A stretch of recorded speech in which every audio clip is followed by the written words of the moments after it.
able to see that we're part of this bigger universe, bigger universe, bigger universe, bigger universe, bigger universe, bigger universe, bigger universe, bigger universe, part universe, bigger universe, bigger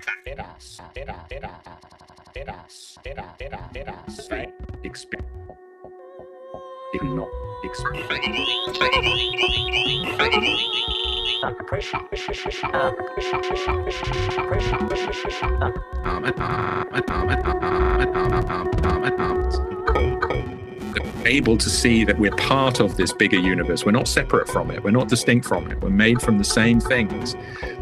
We're subject to the same forces. And many of the processes, of course, evade us. There are processes that happen incredibly fast that we cannot experience as humans. There are processes that take incredibly long time scales, from geology to astronomy, that we can't appreciate because we have short lives and short attention spans. And there are vast things and tiny things and hot things and cold things, our kind of monkey experience. And yet our brains can study those things and comprehend them. And try to make sense out of those things. And it's not just through science, right? Because science can take us so far, but then we need to, in a way, try to relate them to people that they can get a grasp on them through mathematics partly, but through art and culture and through music.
Why are we here? Well, the truthful answer is random chance. Our life is inescapably probabilistic and chancy. Then you say, well, people don't like to be here for no purpose. And then I say, well, it's up to us. What is our purpose? There's no reason that I have ever heard of why we should be that different from horses and amoebas. We're more complicated and we're bigger, but that doesn't mean we're better adapted to our world. The amoebas will be here after we're gone. I'd like to be able to say, here's my family history, and it goes all the way back to the Big Bang. If the telescope were pointed at a region in space and just given the time exposure, that we would be able to pick up the signal from a bumblebee at the distance of the moon. There's a chance to see something that's very faint, some kind that nobody has ever imagined. What could that be?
From the time I was able to sort of start forming questions even about the world, I was asking questions about the sky and about the stars.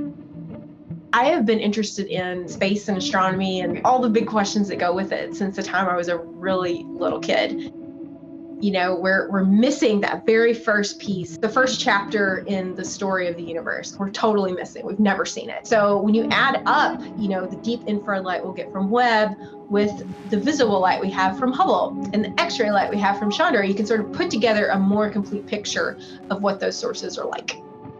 We're connected to the cosmos. What's out there is what's in us, people that we're fighting in wars right now. We're all humans, you know, we're all sort of connected in this deep cosmic way.